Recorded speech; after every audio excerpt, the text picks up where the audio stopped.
Hey! Aujourd'hui, on va parler de renard. Non, c'est pas ça le sujet. Vous l'avez vu dans le titre de la vidéo. C'était juste pour vous réveiller, parce qu'aujourd'hui, il faut mieux être attentif. On va s'éclater. Oh shit! Aujourd'hui, on va parler de renard. Renard. Remarquez, c'est pas totalement faux. Car à l'origine, alopécie, ça vient de alopex en grec. Et ça veut dire renard. Car cet animal, lui aussi le pauvre, tous les ans, à chaque printemps, il perd à taquet de poils. Mais restons sur l'homme, car il y a de quoi dire. Déjà, rien qu'à 30 ans, il y a un homme sur 4 qui est touché. Et à 70 ans, 3 hommes sur 4. Je veux pas vieillir. Eh oui, mais moi je crains rien. Ah oui, mais ça c'est vrai. Pourquoi les femmes sont moins touchées? Eh d'ailleurs, vous avez remarqué, ça me va bien la perruque. Un premier élément de réponse, ça nous vient de la durée de vie des cheveux. Chez les femmes en moyenne, c'est 4 ou 7 ans. Alors que chez l'homme, c'est seulement 3. Il y a 2 raisons majeures. La première est génétique. Et la seconde, elle est hormonale. La testostérone, elle se transforme en dihydroxytestostérone. On est d'accord, on va dire DHT, ce sera mieux. Et c'est cette DHT qui est la fautive. C'est à cause d'elle que les hommes perdent leurs cheveux. Sauf qu'il faut savoir que la femme produit 10 fois moins de testostérone. Donc elle va produire aussi moins de DHT. Puisque c'est la testostérone dégradée, entre guillemets, qui nous permet d'obtenir cette dihydroxytestostérone. Mais les femmes aussi produisent de la testostérone, donc du DHT. Mais de manière moins importante. C'est pour ça qu'elles perdent un petit peu les cheveux quand même. Un petit peu.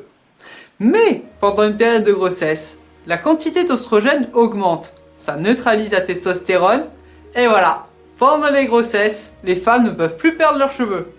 Cette perte de cheveux chez les femmes, faut quand même qu'on en parle. Elle touche quand même 2 femmes sur 10 à 40 ans. Bon, ok, chez l'homme, c'est quand même 1 sur 2. C'est pas la même importance. Mais quand même, elle existe. En revanche, la perte de cheveux chez la femme, ça va être plus diffus. Alors que chez l'homme, c'est plus concentré. Résultat, non seulement elles sont moins touchées, mais en plus, si elles le sont, ça se voit moins. Nous avons vu dans cette première partie pourquoi il existe des différences entre les hommes et les femmes. Eh, on est d'accord, il veut parler toujours de la calvitie, pas de, je sais pas moi, de l'intelligence. Bah ouais, concernant l'intelligence, on sait bien que les hommes sont supérieurs. T'es sérieux? Bon bref. Et si maintenant on voyait pourquoi il existe des différences entre les hommes? Il veut toujours parler de la calvitie, car même entre les hommes, tout le monde le sait, c'est moi le plus intelligent. Ah oui, et si tu es si malin que ça, qu'est-ce qui explique la différence entre les hommes concernant la chute de cheveux? C'est une cause génétique. Il suffit que je regarde comment évoluent les cheveux de mon père et je saurai ce que ça donnera chez moi. Sauf que visiblement, ça serait faux. Et oui, ça serait le chromosome X transmis par la mère qui participerait à 5% dans l'apparition de la calvitie. Si j'ai bien compris ce que tu viens de dire. Si je veux savoir comment vont évoluer mes cheveux, faut plutôt que je regarde du côté des grands-parents de ma mère que les cheveux de mon père. Ah bah bravo! C'est à cause des femmes qu'on a la calvitie et elles en plus elles n'ont rien. Génial! Après messieurs, faut pas non plus en vouloir trop à votre mère, car 9 fois sur 10, c'est la testostérone qui est en jeu. Car elle se convertit en dihydroxytestostérone, ce que nous avons parlé tout à l'heure. Et c'est là que c'est intéressant.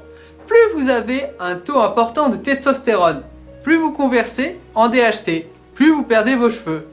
Alors en sachant ça, si dans le futur, moi je perds mes cheveux, je aurai cette réplique. Hey, vous avez vu? Mes cheveux tombent.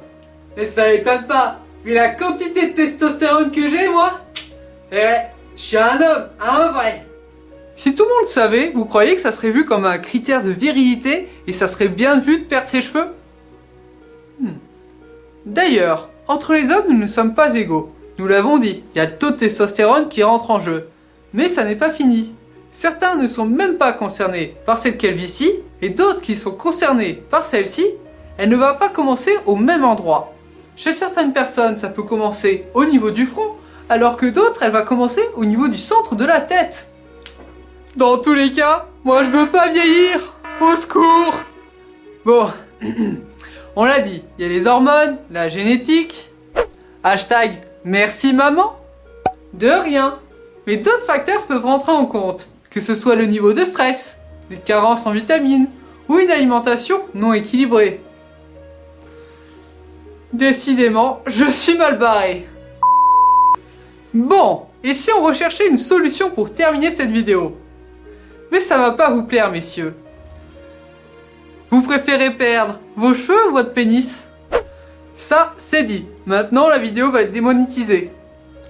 Remarquez, elles ne sont pas de base. Je m'en fous. Bon, plus sérieusement, la question des pertes de cheveux, ça fait longtemps qu'elle intrigue. Et Hippocrate s'était déjà rendu compte que les eunuques ne perdent pas leurs cheveux. Et de même pour les castrés en prison, ils ne perdent pas les cheveux. Bon, avant la castration en prison. Hein. Maintenant, normalement, on la fait plus. J'espère. Bon, après, il y a des solutions moins radicales, comme la greffe, en vous prélevant des petites parties de peau situées au niveau de la nuque et en vous les réimplantant au niveau des endroits où il n'y a plus de cheveux. Je connaissais pas cette technique, mais ça m'étonne pas. Quand on sait qu'elle coûte entre 2 et 4 000 euros pour une micro-greffe, ça revient à peu près à 1 euro le cheveu. Que ce soit pas démocratisé, ça m'étonne pas. 1 euro le cheveu, ça fait cher. Hé, tu crois que quand ils vont signer la facture, ils vont avoir des cheveux qui vont tomber à cause du stress et que du coup ils vont devoir reprendre aussitôt un nouveau rendez-vous? Ça serait drôle. Je sais pas. Mais sinon, il y a encore d'autres solutions, comme utiliser des lotions qui peuvent bloquer cette dihydroxytestostérone. Piouf! Là, on a fait un bon tour sur le sujet. Et si on terminait sur une petite anecdote que j'ai découverte durant mes recherches? J'ai découvert que le nombre de cheveux, il dépendait de notre phénotype. Autrement dit, plus vous avez un phénotype clair, moins vous avez de cheveux par rapport à des gens qui ont des cheveux plus foncés. On parle de 140 millions pour les premiers, et de 100 millions en moyenne pour ceux qui ont des cheveux plus foncés. Oui, ça m'a pris du temps à compter, alors je voulais vous le dire maintenant. Et pour ceux qui se demandent, la DHT elle a un effet opposé sur les poils de barbe. Autrement dit, si vous souffrez de calvitie, vous avez de fortes chances d'avoir une belle barbe. Voyez ça comme une compensation. D'ailleurs, n'hésitez pas à me dire si vous préférez avoir une belle barbe avec une calvitie ou aucun des deux. Et en tout cas, nous avons fait un bon tour sur ce sujet et nous avons coupé court à une question que je me posais depuis longtemps, histoire de voir autrement la calvitie.